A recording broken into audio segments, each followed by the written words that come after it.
Root rot, powdery mildew, white mold, curling patchy leaves, and slow stunted growth often happens due to fungal attacks, and one of the best solutions is the use of Trichoderma fungicide. In this video, I'll take you through all the do and don'ts of using a Trichoderma fungicide, its benefits and its side effects. So let's begin, and don't forget to subscribe to our channel for more such videos. Unlike chemical fungicides, Trichoderma is a living culture of beneficial fungi. It acts like a harmless fungal army fighting against other harmful fungi and bacteria. This fungi forms a protective layer around the roots and repel harmful soil microbes.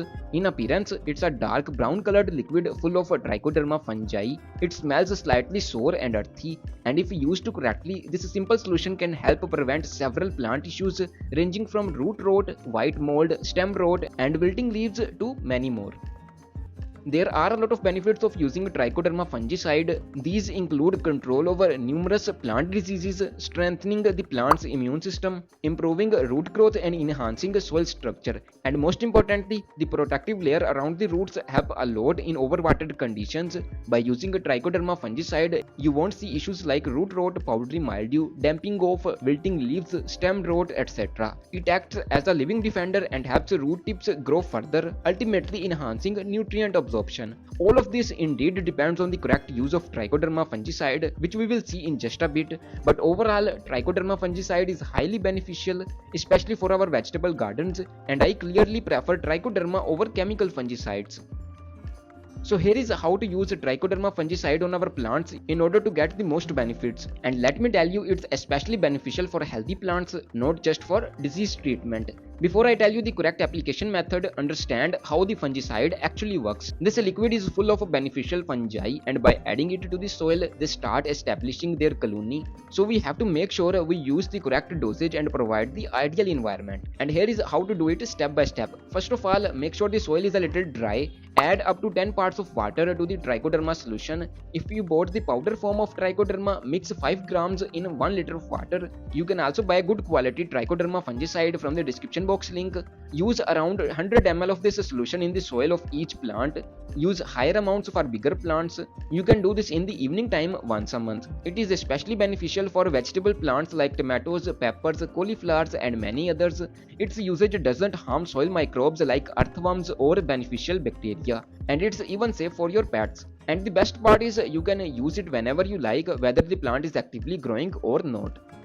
Another easy way to use Trichoderma fungicide is while transplanting. When I grow pothos in pots, it's hard not to overwater them, so I often make a Trichoderma fungicide solution the same way and dip the plant roots in it for some time before transplanting. The spores of Trichoderma attach to the roots and start forming a colony. And here is an important detail: Trichoderma fungicide works extremely well in organic soil mixes. You might have used Trichoderma before, but it didn't work. That happens for a reason, which is your soil media. I will tell you a simple and effective nursery secret to overcome this at the end. This simple technique enhances the effectiveness of Trichoderma even more. For now, feel free to subscribe to our channel for more such videos. One way to apply Trichoderma fungicide is directly to the soil. You can add the Trichoderma solution to the soil and the microbes will start forming a colony. Just make sure the soil doesn't dry out, otherwise all of them will die. Within 10 to 15 days, your whole soil media will become antifungal. You can transplant almost any kind of plant into it and it will grow extremely well. By following the correct method, you can use Trichoderma fungicide on almost all kinds of plants. Just don't use it on cacti and succulents, otherwise it works really well for vegetable plants, house plants, indoor and outdoor plants, flowering plants, etc. One major side effect of Trichoderma is that overuse can kill other beneficial fungi in the soil as well. You might have heard of a very helpful fungus called mycorrhiza, so use it only in the recommended dosage. One mistake people often make while using Trichoderma fungicide is the incorrect timing.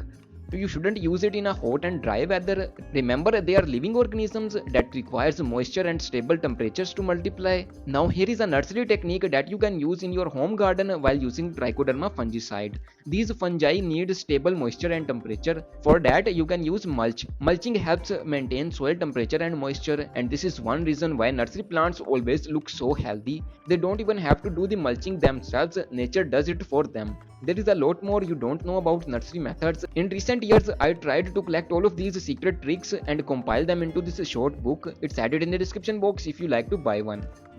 One more mistake that people often make while using a Trichoderma fungicide is using other chemical fungicides along with it. Don't use chemical fungicides after Trichoderma fungicide at all. I tried a simple experiment while growing a Syngonium plant in water. I added some Trichoderma while propagating it and it worked extremely well. You can do the same for your pothos as well while growing it in water. One video about growing Syngonium plants in water is also linked right here if you like to follow it, and don't forget to subscribe to our channel if you like such content.